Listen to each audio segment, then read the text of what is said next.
नमस्कार। आज हमारे पास एक बड़ा ही दिलचस्प कानूनी मामला है। एमसी वर्गीज बनाम टीजे पोन्नन। जी, ये मानहानि यानी डेफेमेशन से जुड़ा है और खास तौर पर पति पत्नी के बीच जो बातें होती हैं हाँ, उससे। और हमारे पास इस केस पर आधारित एक स्टडी है जो हमें ये समझने में मदद करेगी कि भारतीय कानून में प्रकाशन मतलब पब्लिकेशन का क्या मतलब है। ये अंग्रेजी कानून से थोड़ा अलग है। बिल्कुल। तो देखिए, जो मुख्य सवाल है वो ये है, मान लीजिए कोई पति अपनी पत्नी को चिट्ठी लिखता है और उसमें किसी तीसरे आदमी के बारे में, जैसे यहाँ ससुर के बारे में, कुछ अपमानजनक बातें लिखता है। तो क्या इसे भारतीय कानून में प्रकाशन माना जाएगा? क्या ये मानहानि का अपराध बनेगा? यही इस केस का क्रक्स था। ठीक है, तो चलिए इसे थोड़ा और समझते हैं। मामला इसलिए भी दिलचस्प है क्योंकि ये दिखाता है कि हमारा कानून कैसे अंग्रेजी कॉमन लॉ से अलग है। जी। तो कहानी कुछ यूं है। एक दामाद है टीजे पोन्नन जो विदेश में रहते हैं। ओके। वो अपनी पत्नी को चिट्ठियां लिखते हैं जो उस समय भारत में अपने पिता एमसी वर्गीज के साथ रह रही थीं। जी। और इन चिट्ठियों में वो अपने ससुर यानी वर्गीज साहब के बारे में काफी अपमानजनक बातें लिखते हैं। ये तो गड़बड़ है। हाँ, तो फिर होता ये है कि ससुर जी को इन चिट्ठियों के बारे में पता चल जाता है और वो अपने दामाद पर मानहानि का क्रिमिनल केस कर देते हैं। अच्छा। लेकिन निचली अदालतों ने क्या किया, उन्होंने केस खारिज कर दिया। उनका कहना था कि पति का अपनी पत्नी को चिट्ठी लिखना ये प्रकाशन नहीं है। मतलब वो कॉमन लॉ वाली बात। हाँ, शायद उसी आधार पर। तो मामला पहुंचता है सुप्रीम कोर्ट।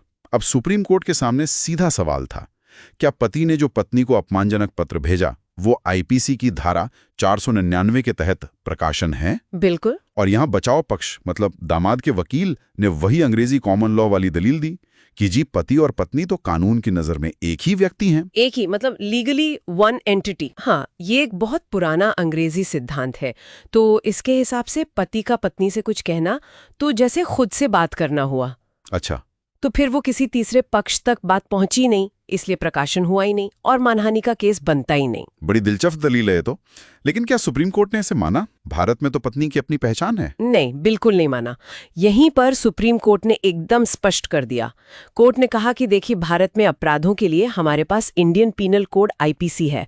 वो एक पूरा कोडिफाइड लॉ है। आईपीसी की धारा 499 मानहानि को परिभाषित करती है और उसमें 10 अपवाद मतलब एक्सेप्शंस दिए गए हैं। ओके। उन 10 अपवादों में कहीं भी ये नहीं लिखा कि पति पत्नी के बीच का कम्युनिकेशन मानहानि नहीं हो सकता। अच्छा, तो मतलब ये पति पत्नी एक हैं वाला सिद्धांत आईपीसी में है ही नहीं? बिल्कुल नहीं। कोर्ट ने साफ कहा कि ये अंग्रेजी सिद्धांत भारतीय क्रिमिनल लॉ पर लागू नहीं होता। भारत में पत्नी की अपनी अलग कानूनी पहचान है, वो पति से स्वतंत्र है। तो फिर प्रकाशन कैसे हुआ?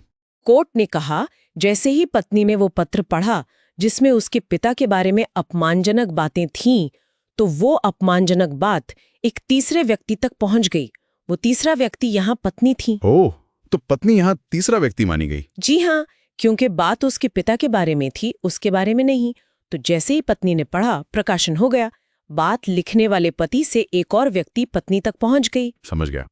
तो फिर सुप्रीम कोर्ट का अंतिम फैसला क्या रहा? सुप्रीम कोर्ट ने केरल हाई कोर्ट का वो फैसला पलट दिया जिसने केस खारिज किया था और ये माना कि पति द्वारा पत्नी को किसी तीसरे व्यक्ति के बारे में लिखा गया अपमानजनक पत्र आईपीसी के तहत प्रकाशन है और मानहानि का मामला बनता है। हाँ, बिल्कुल। केस को फिर से सुनवाई के लिए निचली अदालत में वापस भेज दिया गया। तो इस पूरे केस से मुख्य बातें क्या निकलती हैं? क्या मतलब है इसका हमारे लिए? देखिए, मेरे हिसाब से 3 मुख्य बातें हैं।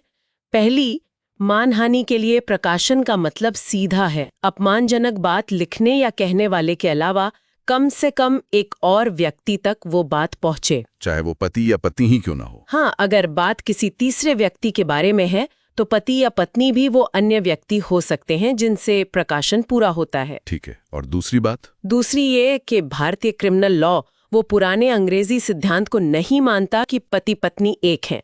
पत्नी की अपनी स्वतंत्र कानूनी पहचान है। सही। और तीसरी और शायद सबसे अहम कि क्रिमिनल मामलों में आईपीसी ही सुप्रीम है।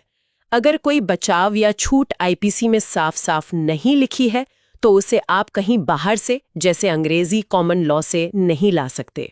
ये फैसला एक तरह से ये भी कहता है कि आप पारिवारिक रिश्तों की आड़ लेके किसी तीसरे इंसान की इज्जत को नुकसान नहीं पहुंचा सकते। जी बिल्कुल, ये वाकई बहुत अहम नुक्ते हैं। खासकर ये कि आईपीसी सर्वोपरि है और पति पत्नी की एकता वाला सिद्धांत यहाँ लागू नहीं होता। जी बिल्कुल। तो चलिए इस चर्चा को समाप्त करते हुए एक सवाल सोचने के लिए छोड़ जाते हैं। आज का जमाना डिजिटल है, पति पत्नी के बीच निजी संदेश, व्हाट्सएप चैट, ईमेल, ये सब बहुत आम है। बिल्कुल। तो ये जो सिद्धांत है वर्गस केस का, ये आज के इस डिजिटल कम्युनिकेशन पर कैसे लागू होगा, खासकर तब जब उन संदेशों में भी किसी तीसरे व्यक्ति के बारे में कुछ अपमानजनक कहा गया हो। हाँ, ये बहुत ही प्रासंगिक सवाल है। ये कहीं ना कहीं निजता के अधिकार और मानहानि से सुरक्षा के बीच एक नया संतुलन बनाने की चुनौती पेश करता है ना। बिल्कुल, ये सोचने वाली बात है कि कानून इस टेक्नोलॉजी के साथ कैसे कदम मिलाएगा।